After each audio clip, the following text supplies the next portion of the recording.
Hey,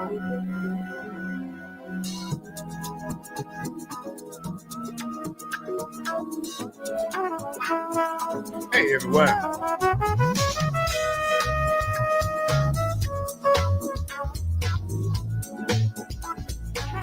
Good evening and welcome to the Boomerang radio broadcast. It should be a fun show. All right, everybody. Thank you so much for tuning in to the Buzz Studio W Global Radio, your network that circles the globe 24 days, 7 days a week with some of the finest broadcasts you can find anywhere around the world. So enjoy. Tell your friends to tune in. We're going to cover a great deal of topics today. Oh, boy. I think in my caption, I posted corruption, tariffs, the economy, also talking about the State of the Union. Oh, yes. This is an interesting times. I'm going to start this thing off with a clip that I saw earlier. And we're going to do this. Okay. Trump's ICE. Guys, I want you to get used to this. And big cut. Used to it, but at the same time, they're passing bills to triple the budget of ICE, to all in add $170 billion to immigration enforcement. What's behind this pattern of the big crime agencies seeing their budgets cut and immigration enforcement entering a kind of budgetary expansion we have never seen before? I think it's just a continuation of the hollowing out of institutions that we've seen over the last 6 months. ICE and Customs and Border Protection have long been kind of the most rogue, renegade, and certainly pro-Trump police agencies in the federal government. So I think this is an effort to build up the two federal police agencies that Trump sees as most loyal and deferential to him. And the fact that, the personnel numbers that they've set out for ICE in order to meet the mass deportation figures, the goals that they've set, they're going to have to hire a lot of people. And they're going to have to lower standards, which they're already doing. But also they're going to have to hire the kind of people who are going to be looking at these videos that are coming out of ICE, terrorizing families, arresting children, pulling grandmothers out of their homes. They're going to be hiring people who look at those videos and say, you know what, that's what I want to do. That's what I want to do for a living, right? But then we're also seeing these pretty explicit appeals to white supremacy and white culture. I mean, there's I think one of the social media posts they had said something about, defend your culture, join ICE. The other thing, we're seeing is obviously the masks.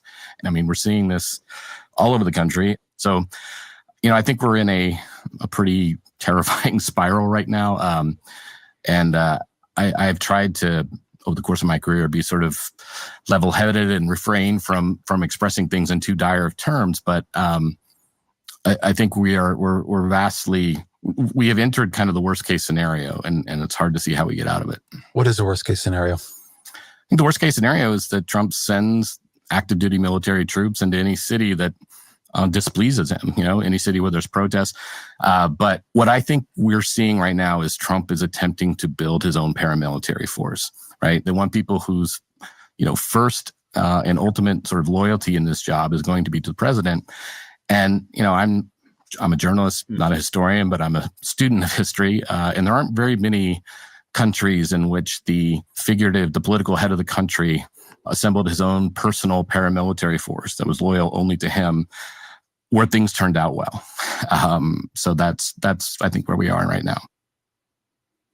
In Donald Trump's 2026 budget, you had the FBI seeing a big budget cut, the Bureau of Alcohol, Tobacco, Firearms, and Explosives, a big cut, the Drug Enforcement Administration, again, big cut. At the same time, they're passing bills to triple the budget of ICE, to all in add $170 billion to immigration enforcement. What's behind this pattern of the big crime agencies seeing their budgets cut and immigration enforcement entering a kind of budgetary expansion we have never seen before? I think it's just a continuation of the hollowing out of institutions that we've seen over the last 6 months. ICE and Customs and Border Protection have long been kind of the most rogue, renegade, and certainly pro-Trump police agencies in the federal government. So I think this is an effort to build up the two federal police agencies that Trump sees as most loyal and deferential to him.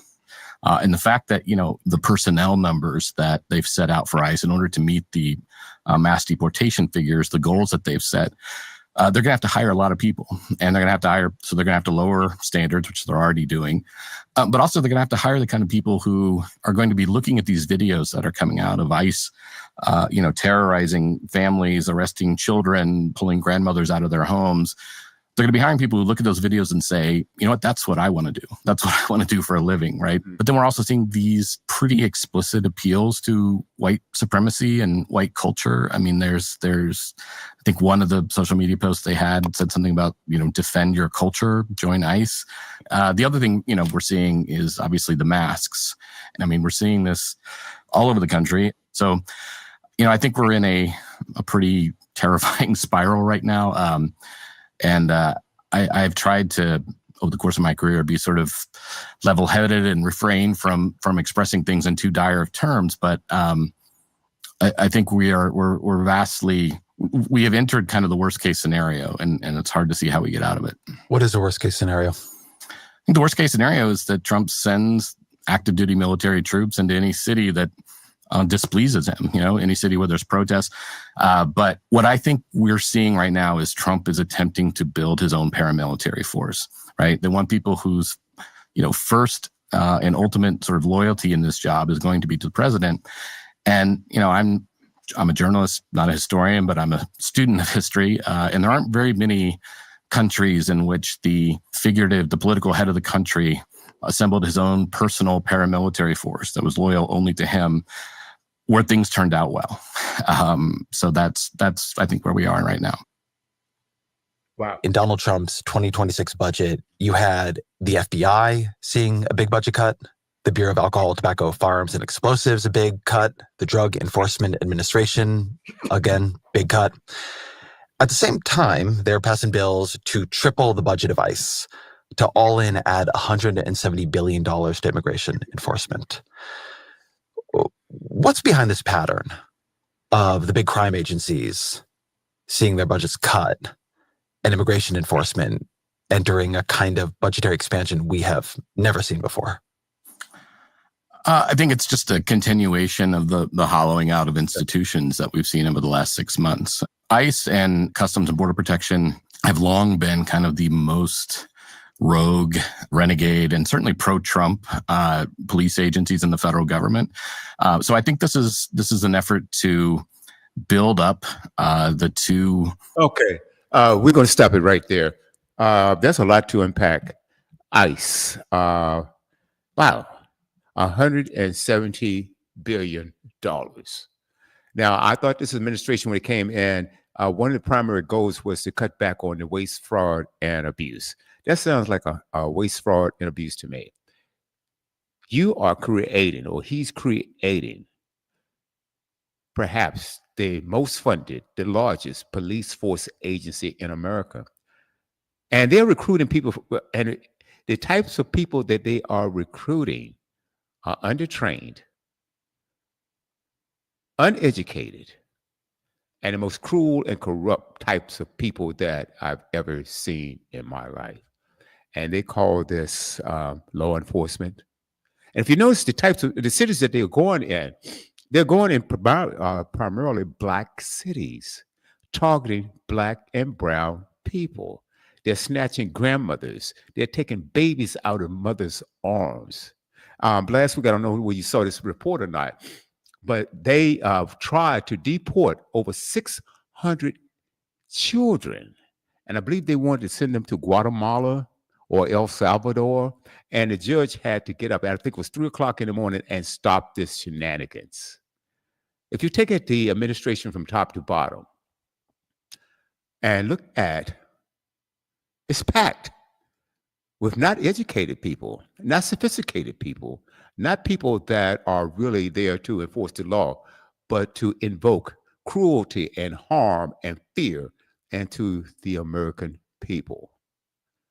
The issue is that the Supreme Court is packed with loyalists.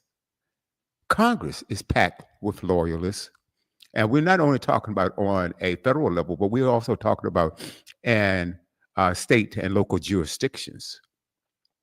And then to think that we have to wait until 2026 if we to make some changes doesn't sound quite right to me.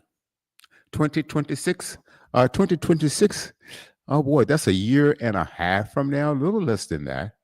But you have to understand. But this is not what any of us grew up envisioning, that we would live in a society now where it's becoming an autocracy. An autocracy.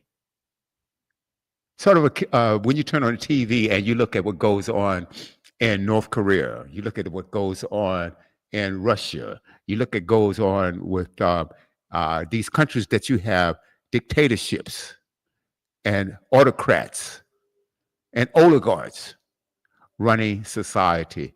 It almost about most of us study history, ancient history or world history back when we were in school.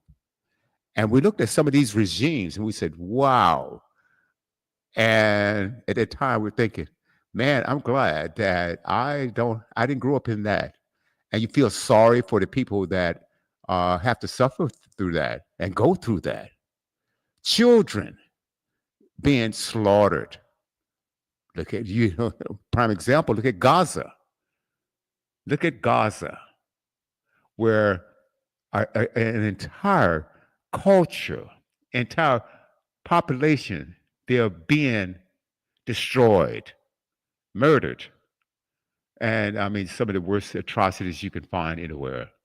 You look at Ukraine, where Russia is going and just indiscriminately bombing churches and schools and things of that nature. I mean, in war, there are rules of engagement. And that is that you don't go after civilian populations. You certainly don't bomb schools. You don't bomb churches, or areas where civilians live. Those are rules of engagement. But guess what? This is 2025. And they have completely flipped the switch back to times where most of us don't even know about, times before we were even born. And I think that everyone needs to speak up. And that's why we do this on this program on a periodic basis and well, more often than that. Well, we want to point out the atrocities that goes on. And I look back at this last election, 2024 election. And when Kamala Harris was running against this guy, and I said, wow, she needs to win. She needs to win. And I look at that personally, and I look at it as far as my city, my state is concerned, in the entire country. And I will bet anything that this country would be entirely different. This world would be entirely different right now if she were or had gained or won the presidency. I'm almost certain of it. So, guys, let us know what you think. I'm going to be right here. I'm going to put on a song right now, and we'll be back. So, don't go anywhere. Stay tuned. All right, this is the Boomerang.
All right, I'm back.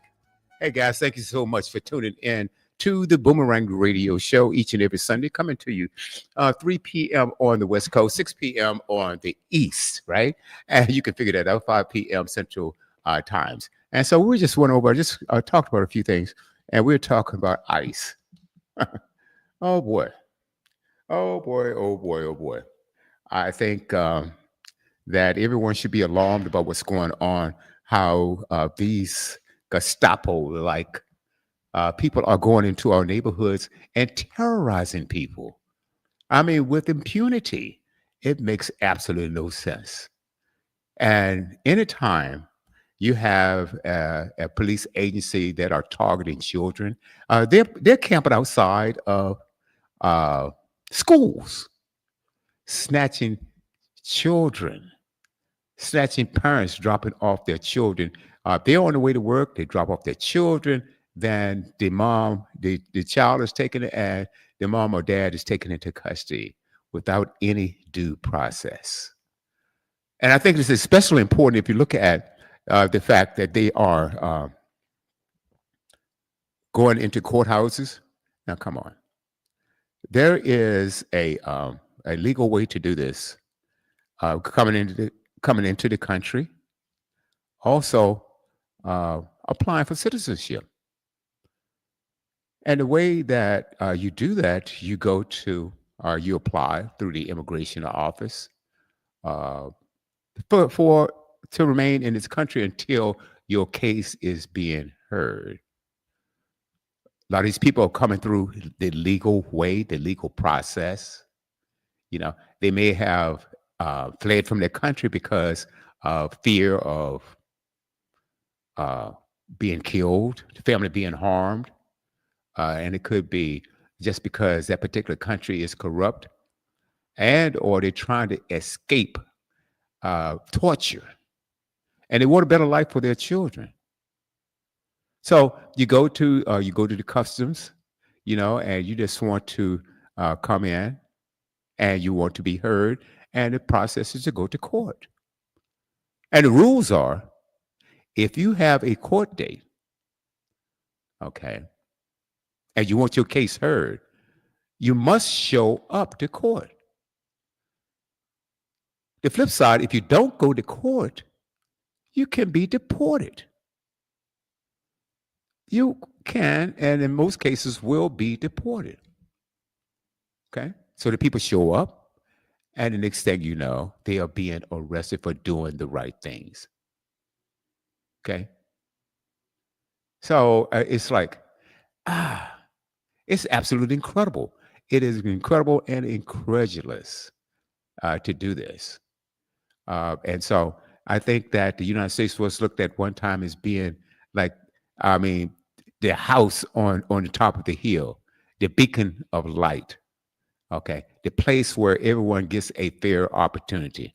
Well, some of us already know there's a two-tier justice system, and sometimes, and a lot of times, it doesn't work unless you are rich, powerful, you have influence, and it shouldn't be that way. And for the life of me, I can't understand with this Congress that we have now. It is especially the GOP. You guys know what I'm talking about, the Republicans. They will vote against anything that helps their constituents, the very things that they ran on, the very things they promised you that they will deliver for you. They get into office and they'll turn their backs. What is even more astonishing, you guys, this isn't new, guys. They've been doing this for years, yet you vote them back in office. You look at Mitch McConnell, he's 190 years old. And now, finally, he wants to speak up. When he had a chance of getting rid of this guy long ago during the first term, and if he had done the right thing, this guy would not be in office right now. A $200 million ballroom. Who voted for that? $6 billion. Well, it's estimated. I've heard many figures. Some people say, well, he's made $3 billion right after January, after being elected. $6 billion or $3 billion. Some say $4 billion, some say $5 billion. And today I've heard $6 billion. I don't know which is true. But the thing that I do know, if he made 1 cent from being president, other than getting his salary, I think that's $400,000. It's illegal. There's a thing called the emoluments clause. Please check it out. And it's illegal for any president to grift off of America while you're in office. Gold shoes, a fake Bible, watches, crypto. Now, if you remember the first time, he was anti-crypto. Oh, no, it was a bad thing. And now he found a way to make money off it. Now it's a good thing. Well, as a former stockbroker, I never advise my clients to buy crypto because it's not a stable commodity. It's not a stable way, or it's not stable as far as money is concerned. And I think that we're going down a slippery slope if we start buying into something like that. Okay? Your dollar is backed by the faith of the United States government. As far as I know, crypto isn't. And there used to be something called Fort Knox. So I guess Fort Knox is still there. And they were saying, well, there's gold in Fort Knox to also back up the dollar. Well, I think we probably have printed more money than is in Fort Knox right now. But it is absolutely ridiculous. We talked about this several months ago when he went over to the Middle East and he accepted they said $400 million plane from Qatar. Was that Qatar? I believe it was Qatar. $400 million. Because he said, well, Air Force One, and he's blaming on Boeing, saying that Boeing has not delivered the 2 planes that was ordered back in his first term. Well, that is true. They have not. I don't know what the logistics are. I don't know what is causing the holdup. But this jet that he accepted from Qatar, it's going to take the estimates there. I'm not even sure about the figures, but anywhere between $500 million and almost $1 billion to refurbish it. And it's going to take 2 years just before he leaves the White House, if he decides to leave. God, I hope he does, and I hope that it can be prevented for him running a 3rd term. Oh my goodness. Okay, but in other words, the jet that he is getting from Qatar, it won't be ready for another couple of years, and by then, the Boeing 2 planes from Boeing, they are supposed to be finished by then. So that's waste right there. $200 million for a ballroom. What? $200 billion for a ballroom? Did you guys vote for that? Well, how about him golfing every weekend? Do you know how much that costs? Tens of millions of dollars each and every weekend. He insults, our allies and praises our adversaries. That should tell you everything you need to know. Yet, there's a vast amount or amount of Americans that are still defending this guy. Why don't you ask the farmers? Who farmers their crops are rotting in the fields. Why? Because they don't have the migrant workers that they are deporting to pick the crops. And it doesn't matter it doesn't matter if your skin is brown, they're going to hunt you down and detain you. I'm gonna show you a clip in a little bit, and it was about a black lawyer in Washington, D.C. He's an attorney, a former veteran that was arrested and detained in Washington, D.C. simply for walking down the damn street. Everyone should be up in arms about that. I mean, they're tackling people, not only black and brown people, some white people are being tackled and detained also just for protesting. Now, the last time I checked, you have a freedom of speech. It's called the First Amendment. You have a right to protest peacefully. Now, I'm not saying that you should go out there and attack the police. You aren't supposed to go out there and hold up arms against the police. I'm not saying any of that. But you do have a right to assemble and peacefully protest. Okay? That's your constitutional right to do that. Yet these the Gestapo criminals are locking people up. Now, the thing also, you should be really concerned about this.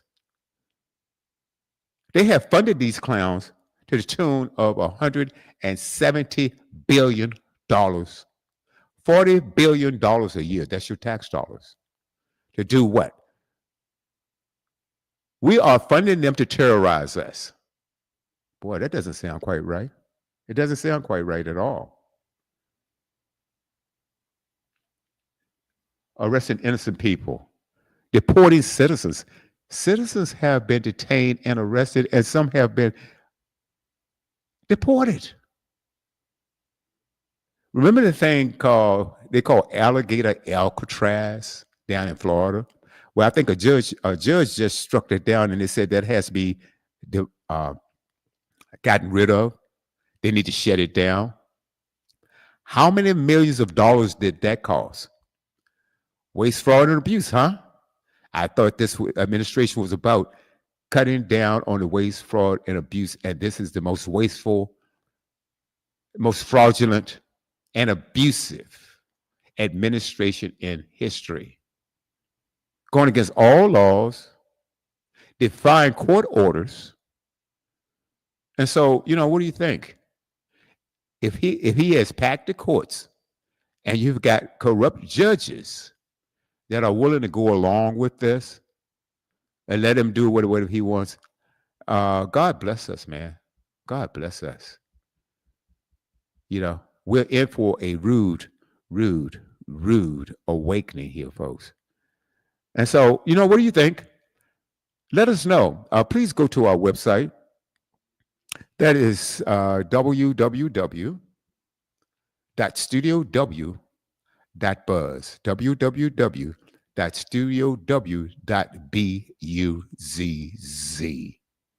You can also download one of our free apps.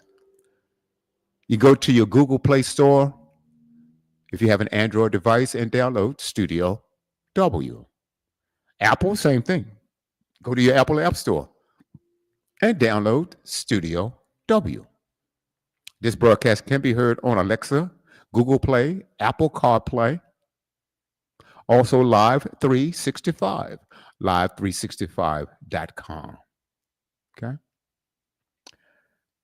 $600 million, 600 children to El Salvador. I talked about that.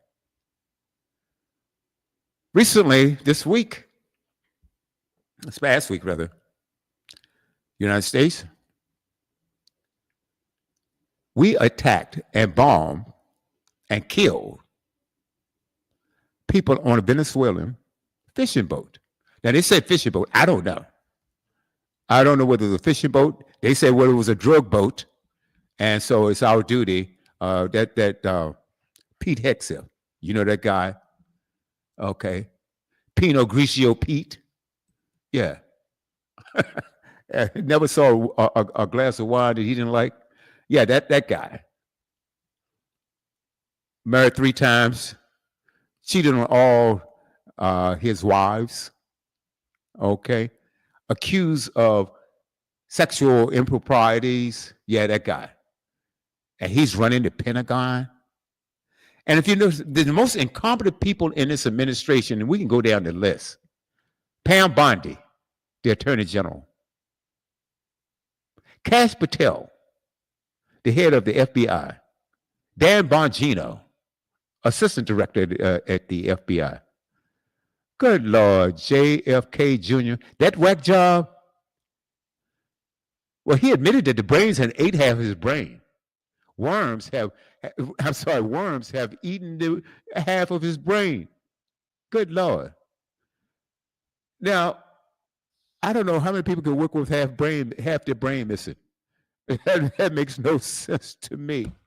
Oh my God, little Marco Rubio. When he was in the Senate, he talked against everything that he's doing right now. Even the corrupt. How about J.D. Vance? You know, Mr. L'Oreal. Eyeliner. Eyeliner Vance. Interesting.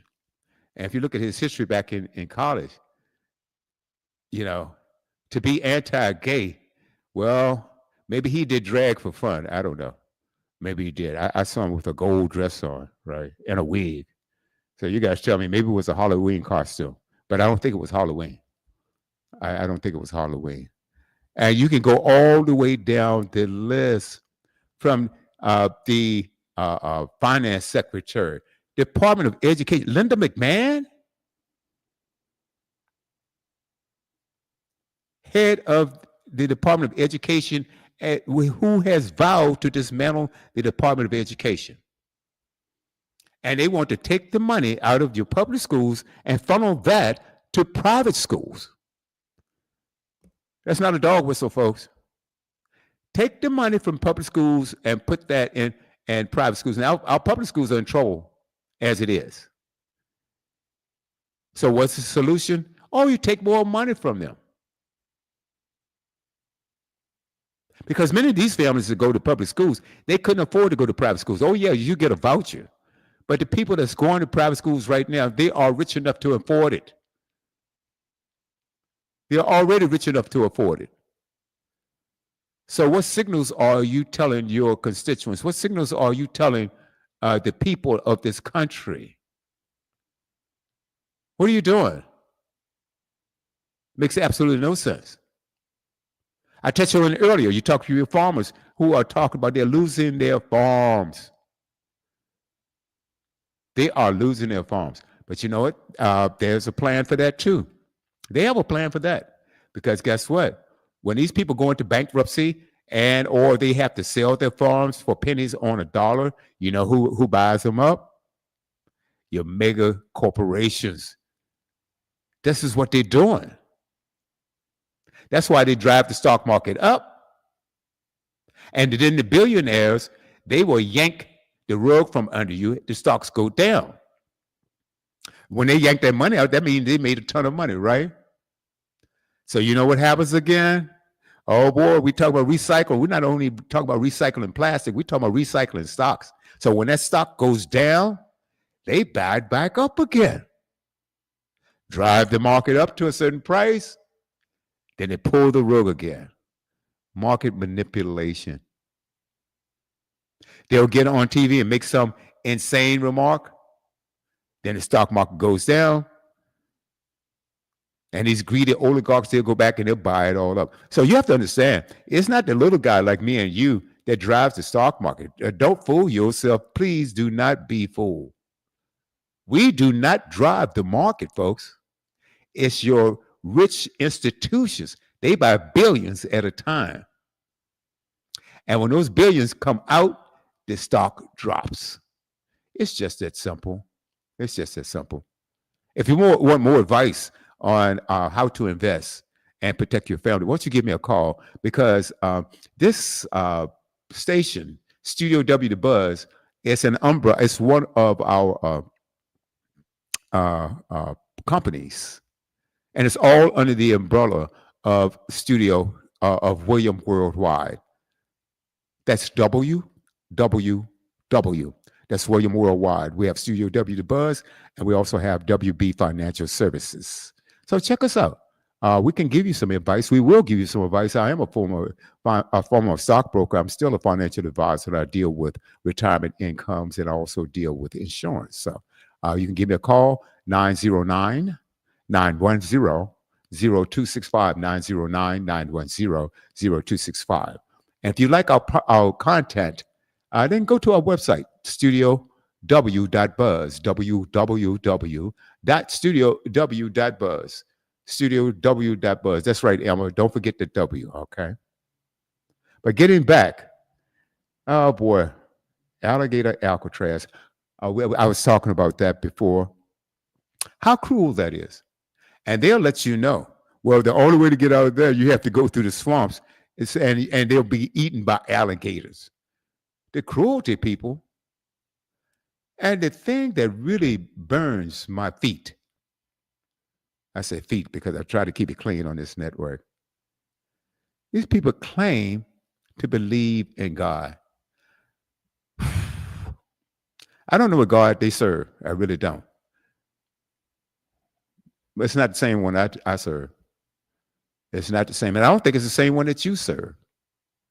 Because if so, they would not be so cruel. They would not be so cruel. But that's the way it is. That's the way they want it to be. They want to invoke fear, tension, worry. And if you're concerned about those things, you're at a weakened state. A weakened state. It's hard to determine who's telling you the truth. And then you get so much false information on some of these major platforms like Fox, Newsmax. Who are some of these other crazy outlets? And people, you're going back and you're listening to this. I can only stand Fox News or Fox, especially when you have the 5 on there with, who's that clown? Oh my God, I can see him right now looking like Howdy Doody. Okay. Jesse Waters. Oh, wow. And there's I'm thinking about this other guy, Greg Gutfield. Some people think he's a comedian, but no, I won't be buying a ticket to any of his shows if he has any. But it's absolutely incredulous. I'm going to do this clip right here. I'm going to show you one more clip right here. If you're on Facebook or LinkedIn or YouTube, I'm going to show you this clip right here. Let's see what we have. And this is exactly what I'm talking about. Bear with me. Here we are. People come to us and their teeth are so bad that they all need to be extracted. They all need to be taken out and they can get brand new teeth. Look at this. Hello, everybody. David Schuster here. Another day, another example of Donald Trump's federal police overreach. To the American people watching, this is what calling out a failed system looks like. In Washington, D.C., near Logan Circle, that is Paul Bryant. His crime? According to eyewitnesses, he was walking while black. Again, I was walking peacefully down this block, and I was accosted by 20, no less than 20 MPD, FBI, ATF agents. And what the federal officers don't realize yet is that Bryant is a military veteran and a successful corporate attorney. In other words, Bryant is a patriot and knows his rights. I am not crazy. I am totally sane. I have complied with all of these officers' requests, and 30 minutes after being detained, I remain detained and not able to go. I do not know what charges. I do not know why I'm being detained. I was given no information. No officers are offering me any type of credence, no type of respite, nothing. At some point, Bryant reportedly told police he has firearms and keeps the weapons and magazines safely locked and separated. That seems to have caused the agents to go for some sort of gun charge, which is in keeping with the Trump-ordered efforts by federal police across the city. Never mind, of course, that Bryant is legally entitled to have weapons and is storing them safely. But police assumed Bryant was dangerous. They went hands-on and kept insulting him, he says. Simply stand here, you and be handcuffed while we wait to find magazines that do not exist, or we will find one for you. I assume that is the case.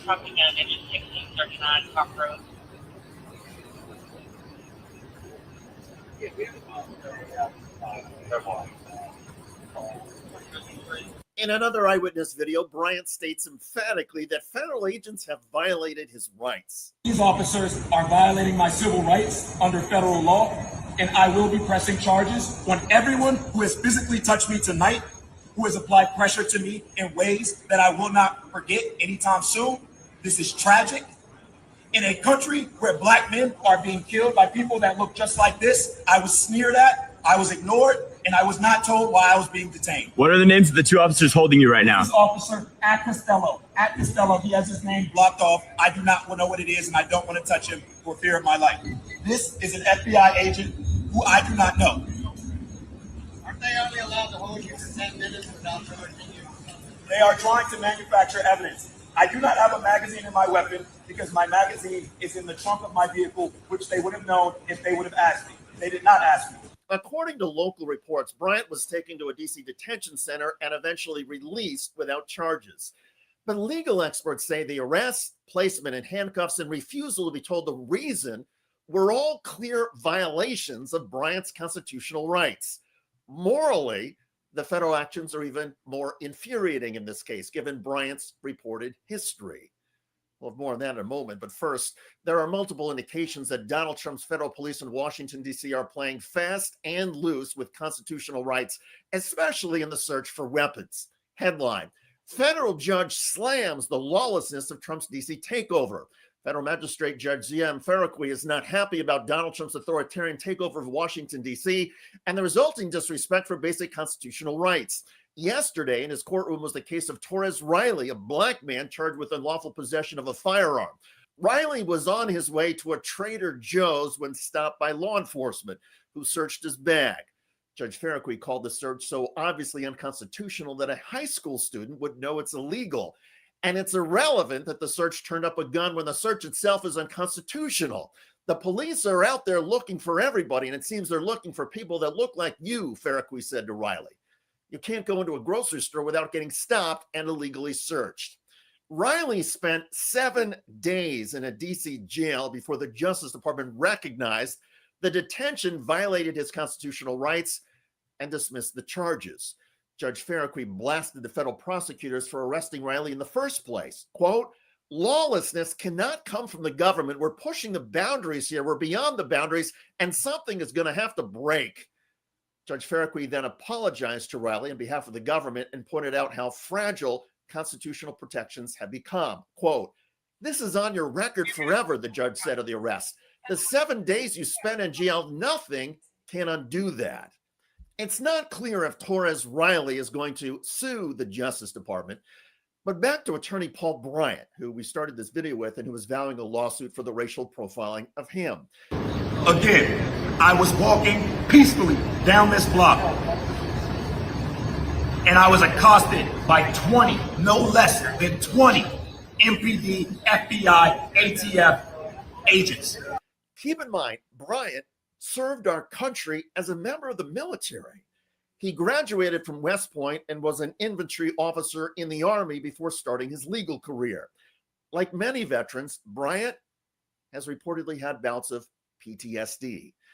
That means his encounter with federal agents was not just a legal issue, It could have badly damaged his mental health.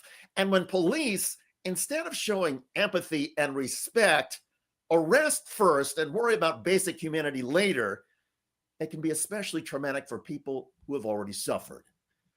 One can only hope that Mr. Bryant is successful in his lawsuit against police and the federal government, and that he's able to get through the mental anguish this incident has inflicted on him. The rest of us need to keep asking, what has our nation become? The Trump actions, instead of tamping down violence and lawlessness, are encouraging both in federal agents. Authoritarianism and tyranny have arrived. Racial profiling is growing, even though it's illegal. And the Constitution, along with basic decency, they are both being shredded. By the way, a group of protesters in Washington, D.C. recently confronted ICE agents and forced those feds to retreat. Masked federal agents are being forced to retreat, do the walk of shame, and in some cases find new vehicles. In Los Angeles, that ICE SUV was parked illegally on the sidewalk, so a tow truck driver pulled the vehicle away as delighted bystanders showered the agents with expletives.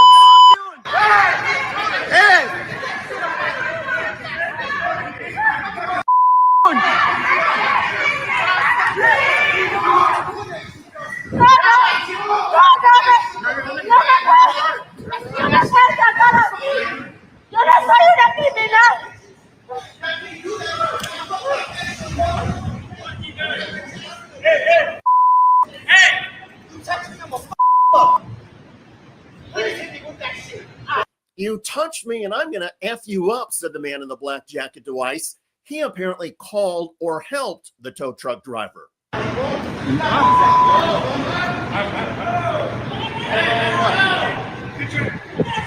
Check out that video at the link below. It generated a lot of comments on YouTube. One of the most populous from Farka wrote, just remember, most of those ICE agents couldn't even qualify to be cops. And that bar is very low these days. I hear you. I look forward to reading your comments about federal troops racially profiling a man who happened to be a military veteran and an attorney. All right. Schuster, thanks for joining us. All right.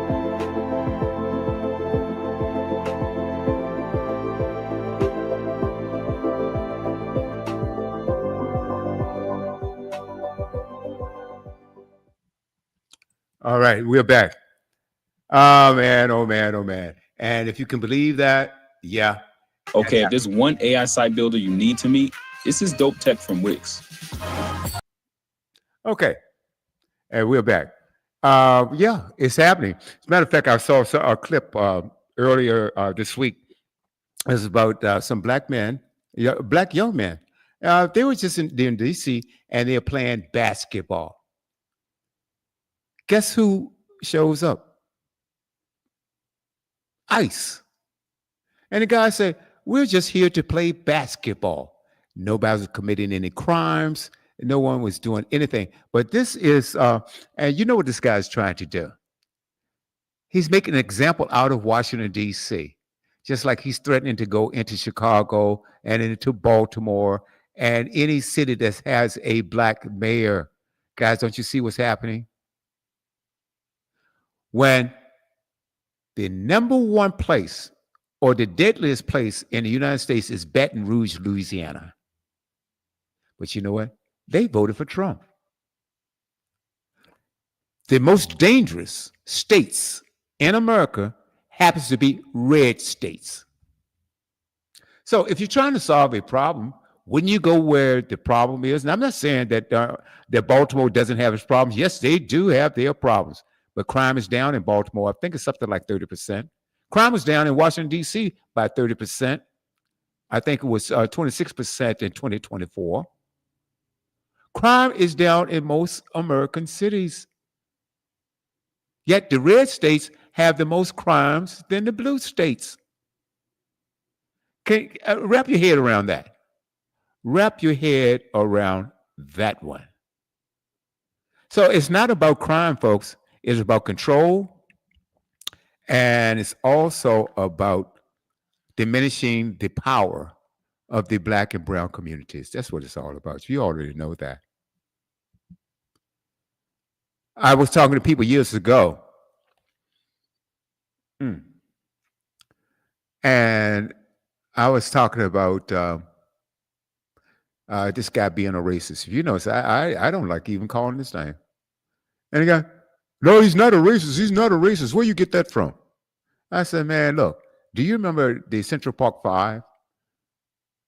When he wanted these people executed even after it was proven and they were exonerated that they had nothing to do with it. Had nothing to do with it. And many of you may not know or don't remember that someone was interviewing him one time, and he said, and it was asking him about his business, you know, and his and who's his accountant.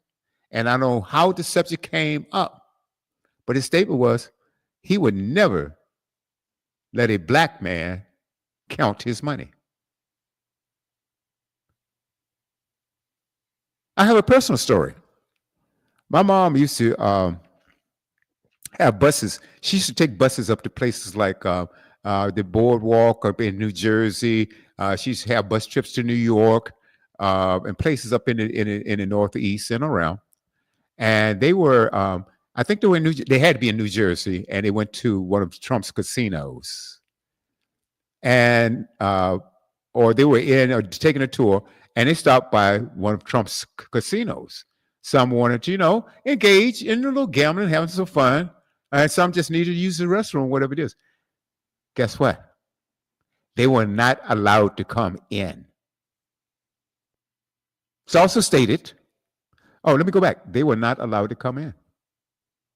It's also stated that when he had his high rollers coming to town, any of the Black dealers, you know, car dealers and so forth, they took them off the floor and they were replaced. So you say, this guy is not a racist? And I'm going to leave you with this, folks. This thing, which is not a small thing, called tariffs, is driving our economy in the toilet. People, no, it's making us money. No. The money that has been taken in from tariffs is coming out of your pockets. Let me repeat that. We pay the tariffs. You and me, we pay the tariffs. And it comes in the form of higher prices. Why? Because the tariffs is a tax on the products coming in.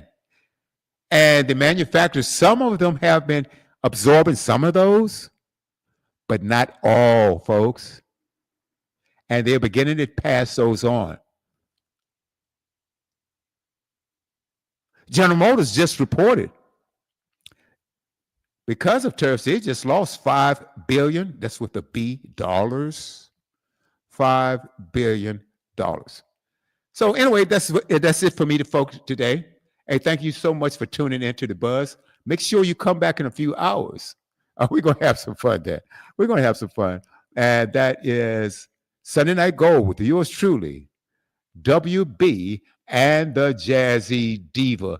Keep it locked right here on Studio W, The Buzz, 24 hours a day, 7 days a week, with some of the finest broadcasts you can find anywhere around the globe. And again, make sure you download that app.